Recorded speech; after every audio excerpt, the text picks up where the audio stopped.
Bill, Bruce, aka Mr. Henry, and Mr. Fite. Welcome to the Homeschool Project podcast. How are you doing? Doing great. Doing well. Thanks for having us. Thanks for having us. Yes. Well, it's good to finally see some faces after the email chain and be able to say hi to you guys. But we wanted to start off with you telling us a little bit about yourself and introduce yourself, please.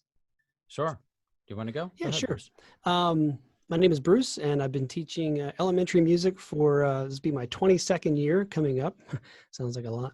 And really enjoy my job. Love music and I love kids. And I have 4 kids of my own. My wife and I, we have 15-year-old, 14-year-old, 10, and 8. And we homeschooled for most of their grades so far. And then this year coming up will be the first time that all of them will be in public school. So I appreciate your podcast to homeschoolers. It was rough going in the beginning until you kind of figure things out on the fly. But I write kids music, educational songs, Christian kids songs, do concerts and make recordings and that kind of thing. And tune pianos and anything else that's musical that I can figure out to get the bills paid. So and I enjoy doing the podcast with Bill here, of course. It's one of my favorite things to do. Yeah. Cool. That's awesome. Yeah, he tunes my piano too, by the way. And Oh, really? Yeah, he does. Yeah. So yeah, I'm Bill Henry. I also teach music. I've been teaching I'll be on my 14th year this year. General music, elementary music. And I also teach band and strings as well. So I'm at one school. A lot of the times those teachers are they're split between 2 schools, but I was lucky enough to be at one school and I have the whole program teaching band, strings, and then general music for K through 5. So, and then I give a lot of private lessons as well. Piano is my primary instrument, but I have some drum set students and ukulele and guitar. So yeah, I like to give private lessons. And family-wise, I have a 2- and 4-year-old, and we are getting geared up for homeschooling.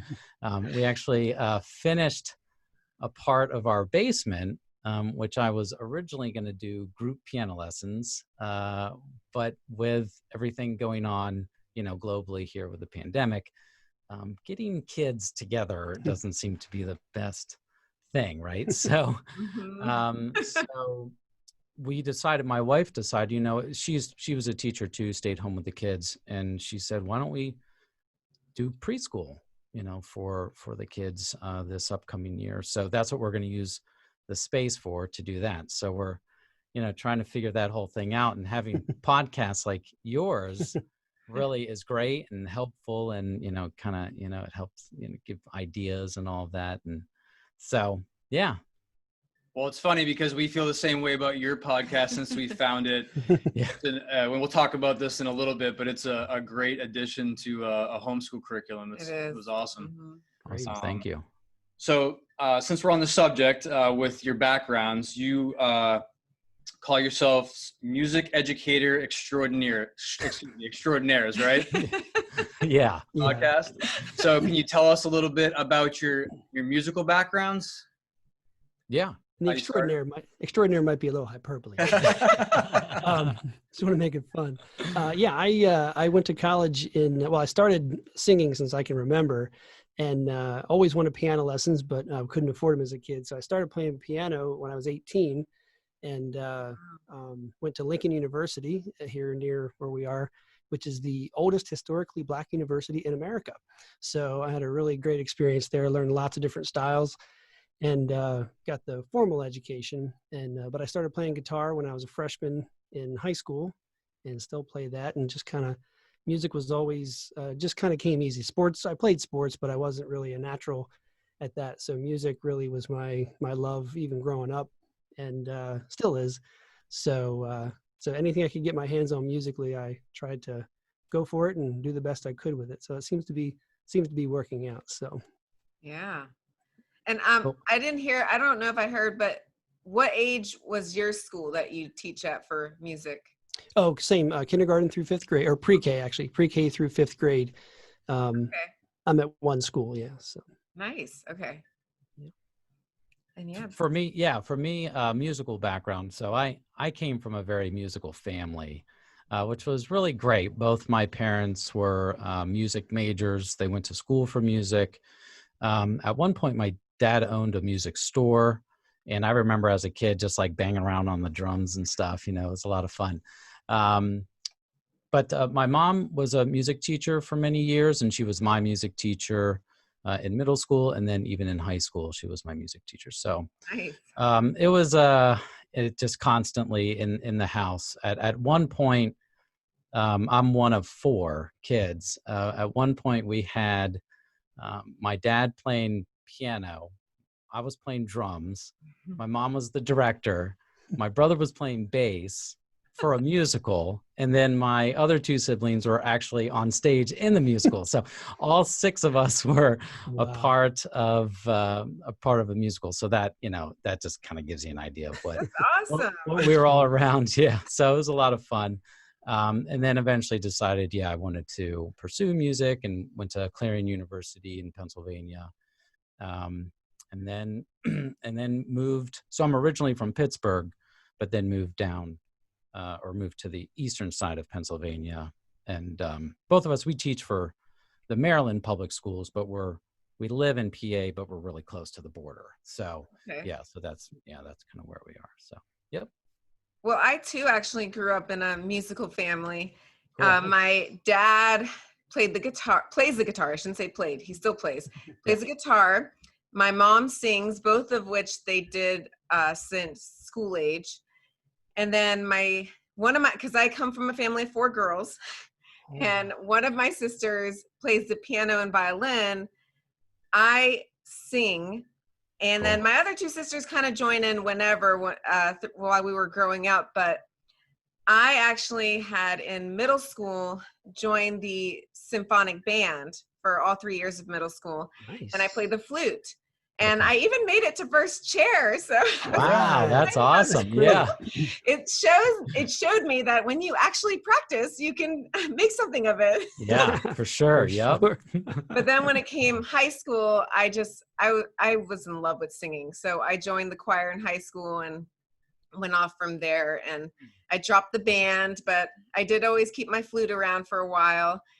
And through growing up, our family was always very involved in the church and still is.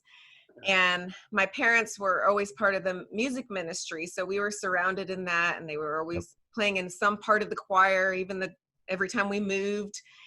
And then when we were in high school, we actually started a life teen band at our church's youth service. And so it was more like the praise and worship music, but our family was like half the band, just like That's great. That's awesome. Yeah. And that's really cool to see I know my own kids, my older 2, one plays piano and guitar and sings, and one plays drums. It's really cool to see your kids. Like I tell people, it's nice to hear music in the house and not have to be the one who's making the music, you know. See them growing is really a cool thing. That's awesome. Yeah, no, you're right. You didn't. I did not grow up in a musical family whatsoever.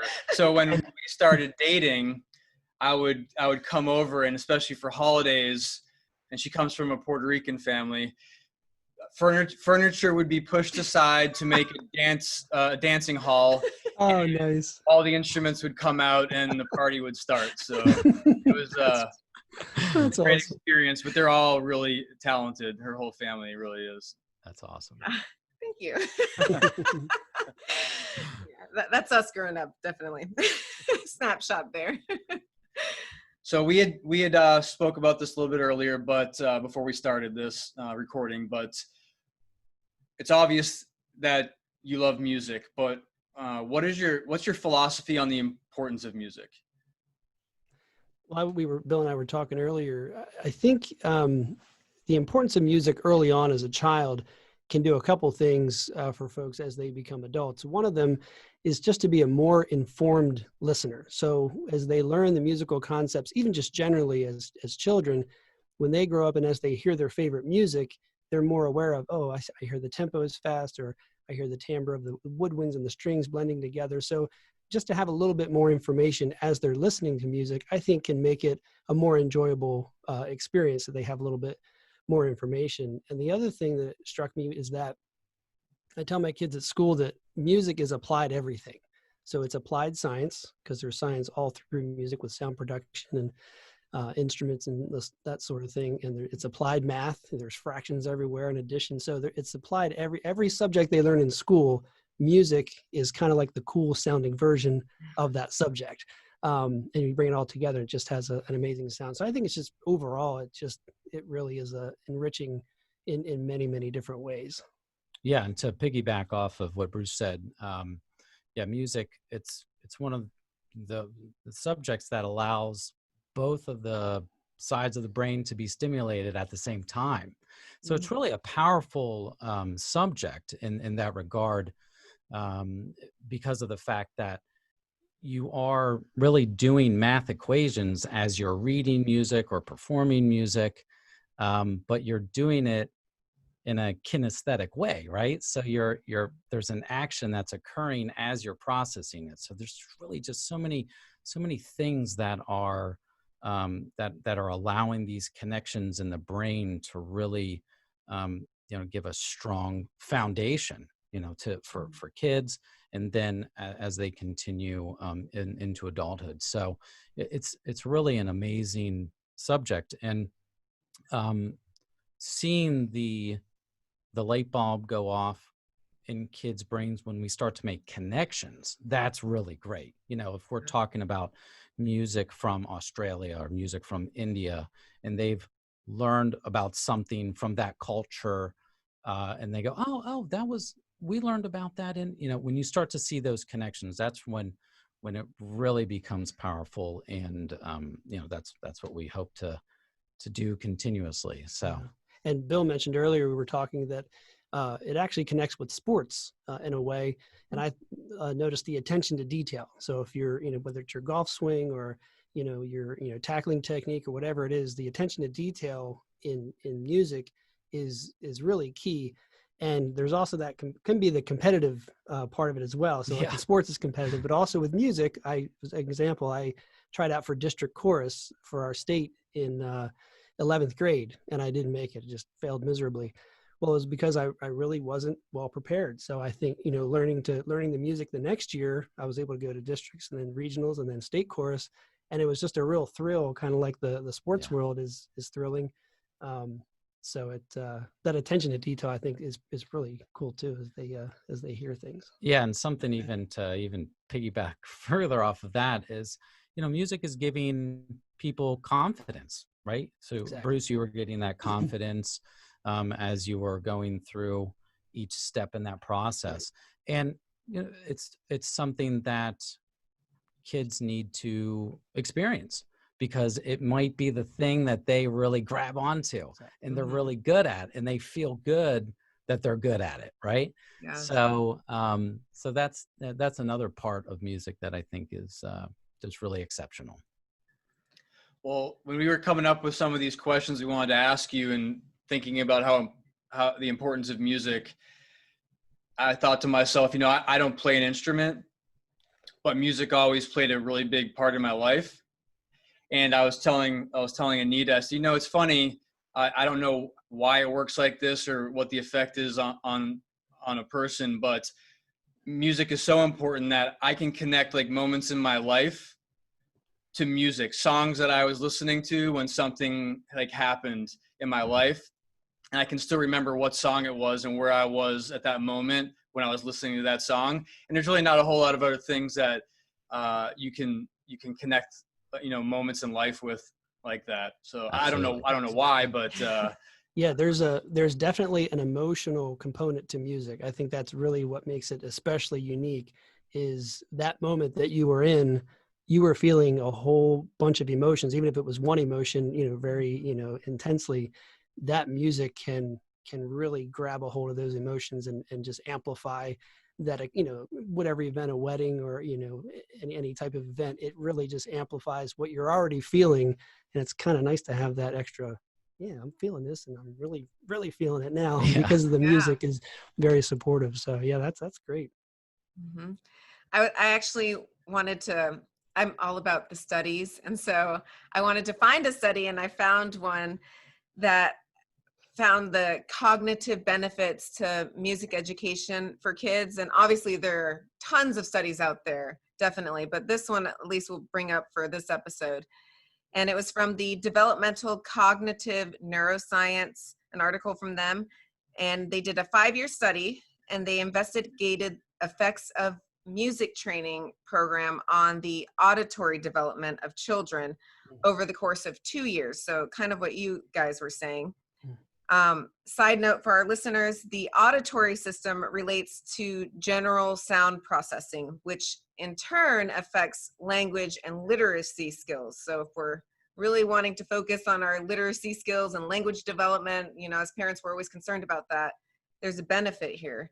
And they studied a group of 6 to 7-year-olds that had no previous music education. That's why they tried to keep them young, and all from the same socioeconomic status. Mm-hmm. And from this group, part of them were provided music training, part of them were provided sports training, I think like soccer class, and then the others got nothing. And they used a neuroscan recording system, so like an MRI and EEG to study the results. Mm-hmm. And in the end, the findings showed that music education has an actual measurable impact in the development of auditory process, which is part of brain development. And they showed that it was faster in the music group of students, which again, that affects the language and literacy skills. So I found that really interesting. And it really just makes sense in that the music world can improve that area of our brain. Yeah, it is. It's amazing. It is, yeah. I have a friend that I just thought of when you were saying that. She has a special needs child who was nonverbal for the first couple of years, like didn't make any sounds at all. And they weren't sure, you know, what was going on. And I wrote a little song called the Bubbles Song. And it's just real simple, bubbles, and it just repeats. So it's very annoying actually to some people, but it's very, you know, kids love it because it's catchy. It's a good song. Yes. She said they were listening to it on YouTube, and she's all of a sudden she looks over and her son is making a sound. He's making doing the bus, and it just gives me chills thinking about it. But it really is a pretty cool thing that that music has a power like that to help that, you know, that growth and development. That's absolutely. That's an awesome story. Mm-hmm. Yes. It was pretty encouraging. Yeah. It's great. To write more annoying songs. I'm kidding. I was going to say, I think there was a study too that plants grew better when they played music for them. I think I heard that too, actually. I don't think I'm making that up. No. You better not be. We're on a podcast, I know. man. No. I know. Sorry. Kidding. Oh, that's amazing. Wow. Yeah. No, I swear I heard the same thing. I've read that study. I don't know if it was true. It might have been debunked, but it's okay. We can just say stuff on this podcast. That's right. No, I don't know. No one's going to look it up. It sounds good. Serious here. Oh, That's boy. awesome. Well, look, we had spoken about how people can integrate certain things into their curriculum, especially your podcast. So that's why we had you on here. So can you talk about your podcast, please? We'd love to hear how it gets started, you know, how you guys produce it, and, you know, what goes into it. Yeah, I just thought about this today. It made me smile. We were, I have a lot of my songs that are played on a local Christian radio station for a little show called the Kids Cookie Break. And Bill, there's a local author that asked myself and Bill to write different songs for 2 different books. And we were in the studio when he was sharing the song he wrote for the one book. And I remember I was standing by my car and I just said, you know, I've always wanted to do a podcast for kids. You know, like what we do in our classroom. I just think it'd be so much fun. You know, we could have a lot of freedom and creativity. And that's all I said. And he was like, well, let's do it. And I was like, okay, you know, and it was like, yeah, that's all we needed was that little bump of let's take action. And it was kind of the sky's the limit from there. And we started just brainstorming ideas. And it was a little slow at first. We were trying to figure out, you know, what to do and how to set it up. Yeah. So we've been started releasing shows in October of last year, so 2019. Yeah.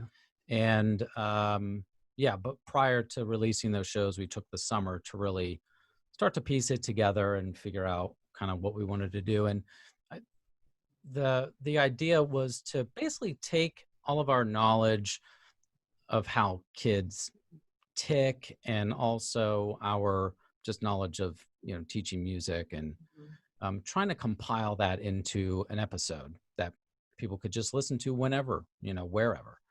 And so there, within the podcast, there are different sections. So we have like a little introduction usually, and then we have a part where we have the music joke of the day. And for the music joke of the day, kids can actually send in jokes. They don't have to be music jokes. They can be any jokes. We're open to all jokes. Right. Our son is waiting to do that. He's been begging me. Oh, cool. Yeah. Send it in. Yeah, we'll Okay. put it on the show for sure. So yeah, and then we put those jokes on the show. So we have fun with that. And then we have a part of the show called the music word of the day. And usually that word is a word that we want kids and parents to understand, what it is, because we're going to use that word later in the show. So, that's something we discuss. And then the main subject of the day, if we actually just finished up doing a ukulele. We one of the shows that's going to be coming out is all about the ukulele. We just finished recording it actually. So, and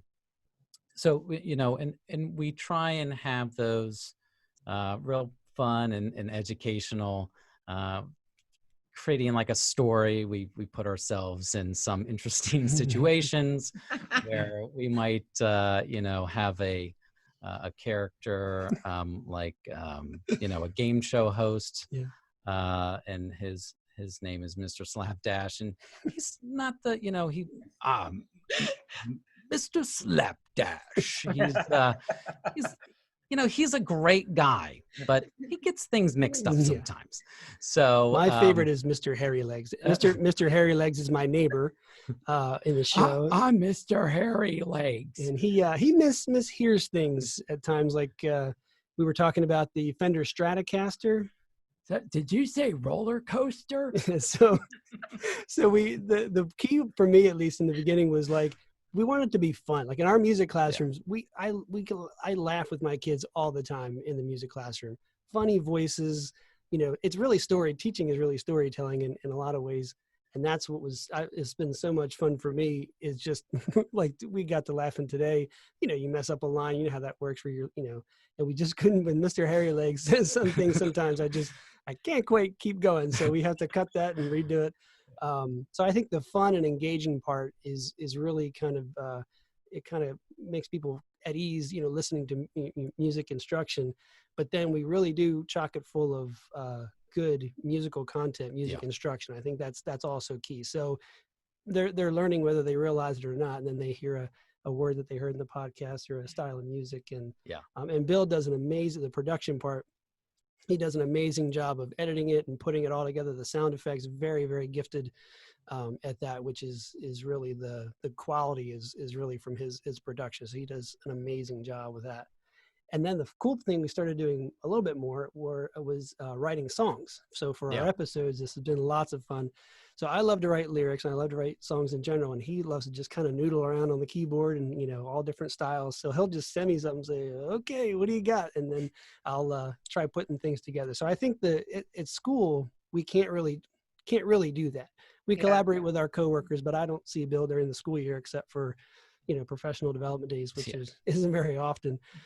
So just to have that freedom to just say, you know what, let's just give it a whirl and see what happens, and just makes it fun, make plenty of mistakes, but then we, that didn't work, so let's try something different. And it's just a lot of fun. Yeah, it is a lot of fun. Another part of the show too, we actually have some listening challenges that's usually at the end of the show. So if we're talking about the brass family or the woodwind family, it'll be, all right, let's test your ears. Let's see if you can figure out if this is part of the brass family. Which instrument is this a part of? So that's really a lot of fun. We put the answers in the show notes. People can check their answers. And then we also do a Just Chatting part, which we're this season coming up, we're expanding that quite a bit. We're looking to interview a lot more. It's usually just Bruce and I talking, about our experiences with music. But now we're starting to branch out and interview some people who are plugged into the music world, either as teachers or someone I recently did an interview with was Tim Topham. He has a podcast.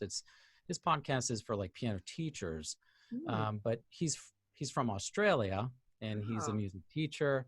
And I said, hey, Tim, do you want to be on our podcast? Because we're doing a podcast on the music of Australia. So it'd be great to have you a part, to kind of get a little more idea of, what's going on in Australia right now. So we're expanding that this year to, just to, for us to learn more. I think there's a pandemic happening this year in Australia. And is there Sorry. So those are some fun things that we're adding to the show, and it really is just a lot of fun. We have a good time.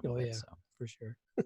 Well, we have to say, let you guys know that you are sort of minor celebrities in our household at this point. Right. So we typically every weekend we have a camper about an hour away. Awesome. And we go out there and camp for the weekend. So we've been listening to the podcast on the ride out there, and the kids get super pumped to listen to it. Oh, That's cool. great. And Bruce, I guess I have you to thank. My son ran around for about a day and a half calling me Mr. Hairy Legs, actually. So. Oh, that's awesome. He's actually Mr. Hairy Legs. Yeah, I'm Mr. And we Hairy both Legs. actually have pretty hairy legs. Yeah, that's true. I mean, actually his stunt double. That's the only part I really. No, it's such a great production. You're right. You can tell that you guys put the effort into that production. When we listened to it for the first time, I had the biggest smile on my face. I was cracking up with the kids. As an adult, I was so into it. And you make learning fun, which is the key for so many homeschooling families, which is awesome. And they don't even know that they're learning sometimes, because the way that you produce it and put it out there for them, it's great, honestly. That's awesome. Thanks. Yes. Yeah. That was the first thing we noticed, was the production value of your podcast was absolutely amazing. It sounded like if you didn't know, you thought you were listening to a movie. Yeah. That's Cool. what it was. That's what it was like. Yeah, it kind of has that old radio story hour kind of a feel Yeah. to, I think, because podcast is basically just radio. Sure. For people that can't be on the radio, I guess. But yeah, so I noticed that too, with the way he puts them all together. Yes, it's amazing. We want to let you guys know that. And then Thank you. you forgot to mention your super catchy intro that my wife can't stop singing around the house. Can you do it? The music word? No, I'm sorry. What is it? the Podcast for kids. Yeah, you sang it. Yeah, that was You awesome. got it. Well, we started out with that one. We started out with like a barbershop quartet type feel. I Yeah. was like, oh, okay, I can maybe figure this out. So I wrote a little part of the melody, and that was back during we were off for a snow day. I think it was back last winter, and I said, hey, Bill, what do you think of this? And so he, worked his magic and was like, woohoo, put all the bells and whistles. Yeah. That's where it all That's started, awesome. though, was you just sending in the music pod, with 4 different parts going on. Yeah. And since there's only cool. 2 of us, Yeah. figured that wasn't going to work. Right. So It's so catchy. I love it. awesome. That's Glad great. you like it. Thank you. Yeah. So the other thing we wanted to discuss was, we can talk about how we do it and use it, but you can chime in as well. But how people can use this, and this is a homeschool podcast, but anybody could do this. How people can introduce this into their home curriculum, or just introduce it into their kids' world to teach music. Because what we found was, you have so many different episodes on music from around the world that we had just done. Japan. Yes, Oh, wow. I'm sorry, Unit study? unit study on Japan. Yes. Nice. And we she read a book with them. They did some crafts. Map work. Yeah, I had to figure out how to do origami for like 3 hours. Yeah, cool. Yeah. We did a dinner. We did a traditional Japanese dinner, and then we Oh, put wow. some music on the like Pandora. on Pandora, some Japanese Mhm. music. This is before we discovered your podcast, Mhm. Yeah. but we listened to your episode on music from Japan. Yes. And that was the first thing we thought was like, man, this would have been amazing to Yes. incorporate into that unit study. Mhm. And you have all sorts of episodes like that. Hmm. And our favorite one was music from Latin America. Yeah. Okay. Nice. Yeah. You know, her like I mentioned, her family's from Puerto Rico, and it was just really cool for the kids to listen to it. And then actually, we all learned a little bit about her culture. Yeah. Nice. We did not realize that the maracas were first made. From the natives there. Yeah. That's Yep, right. in Mhm. Puerto Rico, Yep. and that it was used from, you know, that they make it from a local tree, Yeah. Right. right? That's Yeah. right. Yeah. Yeah, and that's the beauty of when we teach in our own classrooms. I mean, I love to do research, you know, all the stuff to figure out where this. I love the words too. Word studies are so fascinating, and that's also fun to learn. Where we were just trying to pronounce some pretty hard words today for the Yeah. the episodes that we Yeah. recorded. So it's Yeah. it's always learning. That's what makes part of it a lot of fun. Yeah. And I think you guys nailed it on the head, really, with integrating it into other, you know, into subjects that you're already teaching, you know, with the idea of Japan. That's exactly how we would want to see it integrated, for sure. And then, you know, even you could, it's even a great thing to take a brain break in a way, right? So if you're going along, I mean, this is something that, you know, Bruce and I are constantly doing. I mean, any teacher who's out there, right, is they are reading the student and trying to figure out, okay, is what I'm doing right now, is this really working? Do I need to change something, or do we need to take a break, or right? So Mhm. you have to constantly engage the students, and if something isn't working, that's okay. Mhm. But this podcast could be a great way to, and maybe we just take a break.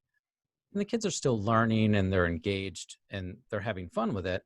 And then that can be a way to implement it as well. Yeah, and a lot, you know how with homeschooling, your kids always do the work exactly when you tell them to do it. You know, so they're always engaged and right on the money. So, but if they happen to not be, you know, cooperating, you could use it as a little bargaining chip too, as a little break. So if they do enjoy, you know, the podcast or anything else for that matter, you know, kind of use it as a reward. Like, hey, you know, we have 10 more minutes. Let's you know, bust that out, and then we'll listen to a little bit of the podcast. Yeah, for breaking it up. But the other thing too, I thought of is, like, I'm fortunate enough to play music, and you know, you play instruments as well, Anita, and it's and sing. And so some parents don't, and it can be very challenging. Some people, and I feel this makes me sad to hear, but some people, they're like, oh, I can't sing, and they just totally dismiss the idea of, you know, doing anything with music just because they're not comfortable with it or confident. So my hope is that this will help parents to be even more comfortable, you know, to maybe try the polyrhythms of Africa, or, you know, to engage with the kids as parents and teachers. Kids enjoy seeing adults trying something new. You know, they're putting themselves out there, you know, being brave and bold to try something new. So I think it really can help parents that really don't have any musical experience to say, yep, we learned music today, you know, because I know it's a struggle with our homeschooling when we did. It was, okay, you know, we need to find, you know, looking for people who had an emphasis and knowledge in a certain area that we could tap, or just ask a question, math or whatever. And my wife, she's a Spanish speaker and French speaker, so we've had people tap us for, you know, can we help you with, you know, can you help us with this or that? And I think this podcast, even just for another family to say, hey, you know what, if you need some ideas for a music lesson, you know, or music time, you know, here's a great podcast that you can use. So, and we want it to be useful for people, not just entertaining, but we really want it to, you know, serve a purpose that's meaningful for families. It definitely is, because we follow a Charlotte Mason philosophy of schooling. And if you're not familiar, or if our newer listeners are not familiar, she was basically a British educator from the early 1900s, but she believed in educating the child as a whole, which is why we kind of fell in love with her philosophy. And one of the goals in the children's education is to spread like a feast of ideas from a variety of subjects. So you've got like your main subjects, you have picture study, you have foreign language. And then as for music, she believed that beauty and enjoyment can be added to life by appreciating good music and learning the basics of playing music. So with that said, like what we do with our curriculum is we have music study, and we usually study a composer every 6 weeks, and we will read up on the composer and watch YouTube videos on them. I even buy these CDs from a series called An Introduction to the Classics. I don't know if you've ever heard of them. So, yeah. They're great. Like they play their music and then they do narration in between their actual music they composed. Yeah. Mm-hmm. And so I have that part that I've figured out. And now I'm learning that with your podcast that you actually do incorporate composers into that as well, which is awesome. Yes. Because we already studied Mozart, and I think it was Schumann the other one you guys have already done? Schumann. Mm-hmm. Yep. Mm-hmm. Okay, so those two, now we're going to go back and listen to those episodes because I didn't know about your podcast when we were studying them, and I think it's wonderful. So they're, for our listeners, you guys even cover composers. Mm-hmm. But all this being said, there was still a part of our music component that I feel like was still missing, and it was just learning about music in general. And this is why I think that this is going to be such a great tool for our homeschool. And we are still, the other component is learning an instrument. Like I said, our daughter plays the violin. Mm-hmm. Of course, now with COVID, she's unable to go to her lessons. And she was getting lessons from a student at the local music conservatory. And it was wonderful, but now that's dropped. I don't know how to play the violin. I don't know how to help her. So, but that, now saying that, what are some ways that like parents can maybe incorporate music lessons, especially during this time? Yeah, well, one of the things that I've actually been working on separate from the music podcast is a curriculum that I wrote for the beginner piano student. And it's really geared towards students in the range of like 5 to 10.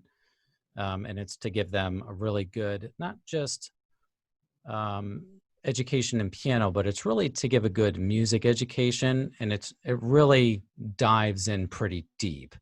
And what's really great about it, especially during these times, is that it's all online based. So, I mean, I'm a private music teacher, and I actually transitioned all my students to lessons online, which I'm actually finding out the students excel just the same, some even more, in fact. Yeah, it's really pretty amazing. And I'm sure there'll be studies about it eventually, because it really is true. So, but this particular curriculum that I wrote is, they're video lessons, and they're well, I hope they're well produced, similar to the music podcast for kids. But it really gets in depth, and there's even practice sessions within there, meaning that, so you would like watch your core video one day, and there are things that the students are learning, very specific, but it's step by step, and it's easy. A parent doesn't have to be someone who studied piano. You do not have to study piano. It's that simple, but it's still giving a really great education in music, and then the piano is really the instrument that's doing that. So, and then throughout the week, this is something that even in the private world, in the, you have your one lesson, and then during the week, you're kind of on your own, right? Yeah. So with this program, I have these practice sessions, these daily practice sessions. And so after you do that main video, then you go to the next day and you can do the practice session. So you actually have guided practice throughout the entire week. There's backtracks and printables and all of that. So that's something that I've been working on for quite a long time now, and putting it together, and just excited to get that going, and really give kids an in-depth, something that they can really grab onto. So, and the other great part is with Bill's program and also the podcast is the parents are learning with the children, and I think that's pretty powerful. So, and even just listening to the podcast and then stopping it, and then having some, asking them if they have any questions, maybe go back and listen to it again. And the other thing that that kind of was born out of this whole COVID thing was that now we're creating lesson plans for the podcast. So each episode has all the advertisements taken out of it, which aren't very many, but so it's kind of scaled down, but there's a lesson plan that's very easy to follow. Pause it at this time. So all you have to do is look at the counter, on the computer or wherever, and pause it, ask this question, pause it, show this picture. So it's very user friendly. Wow. And it would be user friendly for music teachers like us. I mean, I'd look at it and go, wow, I'd use this in a heartbeat, which, I made it, but so, but if somebody else made it, I'd use it too.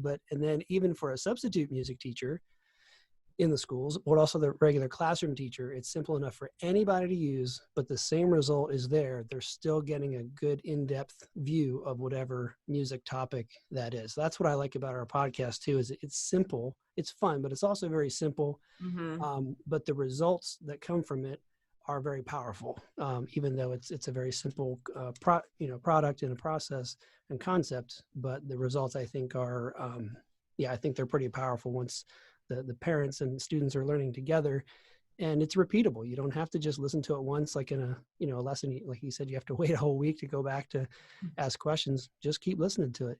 So right. It's I think it's good, user friendly to have both parents and kids learning together too. Yeah, which happens a lot in homeschooling. Yes, yes, it does. Well, Bill, you were kind enough to let us get into that program, your piano lesson program, and we took a look at it, and we told you we don't have a piano in the house. Right. But we could tell right away that was an amazing program that you put together. Thank you. And we actually let her sister, Paulette, who is a piano player, take a look at it just so we could discuss it on the show. Sure. And she had nothing but great things to say about it. Oh, well, that's great. Well, thank you so much. I appreciate that. We'll put that in the show notes. We're going to put a link to that, because I think that we've actually started talking about possibly getting a keyboard at least.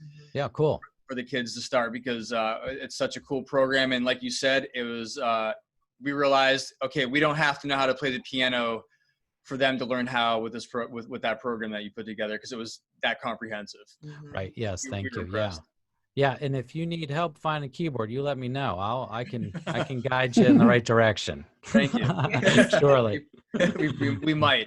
I wanted to jump back real quick, talk about the podcast, because what I wanted to know was what goes into you guys producing that, because it really is that good. Because nobody can see where you are right now, but the recording studio looks like the Rolling Stones might walk in the next 5 minutes. Is that awesome? Hey, Mick, just hold on a second, Mick. We got something going on. Yeah. Well, I think the key part, the writing is really the key. When we first started, a little personal. Last year, 2019 was a rough year. My family with different events, so I had a lot of good intentions of getting started writing, and Bill just jumped right in, and thankfully he did a super job. So he's been writing like crazy, which is amazing. So that, I think, is the real foundation. Is if you don't have good content, it doesn't matter really what you do with it. You can put as many bells and whistles as possible, but that's been huge. So we start with just a basic idea. And like, oh, the other thing I wanted to mention too were the spotlights. The spotlights are a shorter episode of the podcasts with the composers. We've been doing that a lot with the composers. And so the getting things recorded. So we each had the equipment to do this just because we've been recording music for, a while ourselves personally. So, but having the script ready is very, very important. And we first started out, we have a screen. We're looking at you guys on a monitor. He has a monitor in his studio here. So he made us like our little teleprompter basically. So he hits record and we scroll down and we kind of in the groove now with it. Start off a little rough, Yeah. But We have a good system now. Yeah. Yeah. So we just go through and record the parts. So it's all scripted out, and we record those parts, and then I take it and really start to produce it, and it's working in Logic Pro X, and just a lot of cutting and piecing it all together and putting in sound effects. And yeah, it's just you have to fade things in, fade things out, all of those.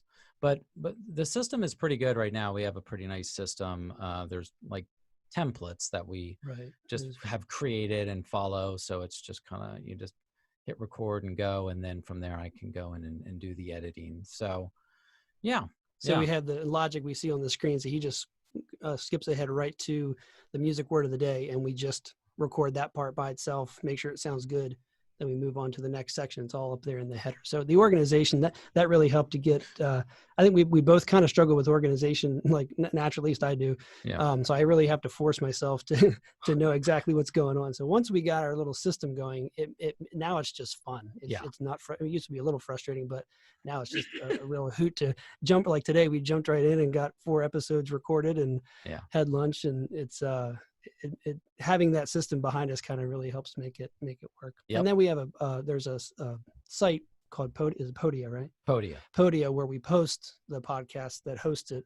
And the podcast Podia hosts some other different things, but for the podcast we can find on iTunes and all of that. So but then it has to be mastered after all the producing is done and everything's recorded. It has to be he masters it, so it kind of gives it that boost, a little bit of a sheen to the sound to give it that extra special professional sound, which it's just always fun to hear the finished product. And our kids, my 2 little my youngest sons, we have a daughter and 3 boys. The kids' voices, those are my 2 youngest boys on the and now the music word of the day. And every time we listen to that part, they're like, "Oh, there's my So that was kind of fun too, to see how many takes it would take to get a 7-year-old to say a few words. But when you do episodes on music from different parts of the world, do you do research for that, or is it just stuff that you guys already know from your music backgrounds? I mean, it's a combo. I'm definitely doing some research. And then there's, I mean, we learn a lot just from doing it. So there's plenty of things that we do know, but I'm definitely researching too. A lot of times I'm just doing it just to, check to make sure that I did process that correctly. And accuracy too. We know some music teachers are listening to it, so that's we always want to make sure we're being as accurate as we can. Right. But like the plant study. Yes, exactly. Right. Hopefully no botanists are listening to this. Right. That's completely false. Get them off. But the one thing about the content, which I really enjoy, is the lyrics of the songs that we have. We were starting to do that more, as I mentioned earlier. And I loved, like with the, the Africa song we just did.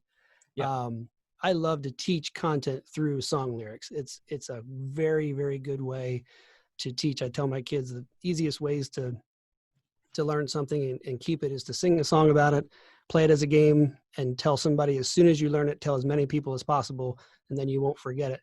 So that teaching through the lyrics, really is, that's one of my favorite parts. And he kind of does his noodle and gets the backing tracks rolling. And so I think that's pretty powerful too. That way you'll hear kids singing the song without realizing it, and they're they're singing what they're telling people what they learned just by singing it. Yeah. So Our daughter actually, she's going into 4th grade, but for 3rd grade, she had to learn multiplication.